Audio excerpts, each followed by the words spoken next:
एक फकीर चौधरी के डेरे पर आ निकला। चौधरी बड़े मजे से अखबार पढ़ रहा था और मजे मजे से चाय भी पी रहा था। नौकर उसकी खिदमत में मसरूफ था। इतने में एक फकीर वहां पहुंचकर सवाल करता है कि अल्लाह के नाम पर कोई रोटी कोई कपड़ा दे दो, भूखा हूँ नंगा हूँ, मेरी मदद करो। चौधरी साहब को सुबह ही सुबह अपने डेरे पर फकीर देखकर बड़ा गुस्सा आया और नौकर से कहा कि इस फकीर को धक्के मारकर निकाल दो यहाँ से।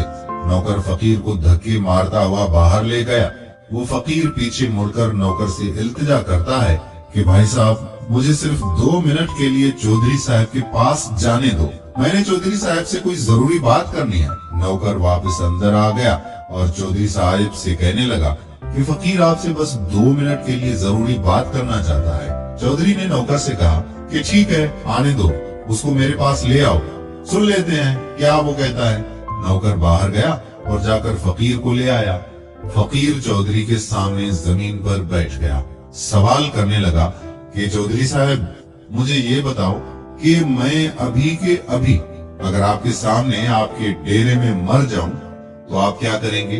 चौधरी साहब ने जवाब दिया कि मैं तुझे गुस्ल दिलवाऊंगा और सफेद कपड़े में कफन पहनाकर तेरा जनाजा पढ़वाऊंगा और तुझे दफन करवा दूंगा और तेरी तदफीन के बाद लोगों को बुलाकर कुल पढ़वाऊंगा और कुछ खाना भी उन्हें तकसीम कर दूंगा।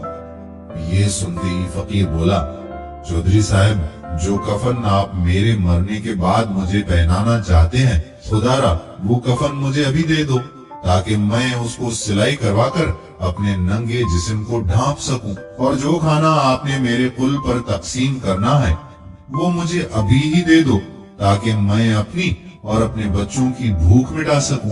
फकीर की ये बात सुनकर चौधरी साहब सोचने पर मजबूर हो गए कि हम जिंदों की तो कदर नहीं करते, लेकिन जब यही इंसान मर जाता है तो हम अपनी नाक बचाने के लिए बहुत कुछ करते हैं और लोगों को दिखाने के लिए सखी बन जाते हैं। हम उस शख्स को कफन भी देते हैं, लोगों को भी खिलाते हैं, रस्में भी पूरी करते हैं, कुल भी पढ़ाते हैं और उसकी तरफ से लोगों में खाना भी बांटते हैं। चौधरी ये बातें सोचने के बाद बहुत ज्यादा शर्मिंदा हो गया और अपनी जेब से बटवा निकालने लगा और उस फकीर को अच्छी खासी रकम देकर बड़ी इज्जत के साथ रुखसत कर दिया। नाजरीन, काश कि हम मुर्दों की बजाय जिंदा लोगों की कदर करना सीख लें और मरने के बाद जो खर्च किसी के नाम पर करना है वही खर्च उसकी जिंदगी में उस पर कर दें ताकि किसी गरीब की जिंदगी से गुर्बत खत्म हो सके। और याद रहे कि सदका वही काम आएगा जो अल्लाह की रजा के लिए किया जाए। नाजरीन, ये थी हमारी आज की कहानी।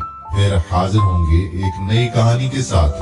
उम्मीद करते हैं कि इस वीडियो को आप शेयर जरूर करेंगे ताकि लोगों की कोई इस्लाह हो सके और लोगों में एहसास को जगाया जा सके। आने वाली वीडियो तक अपने मेजबान कादिर बख्श कल्होड़ो को इजाजत दीजिए। अल्लाह हाफिज।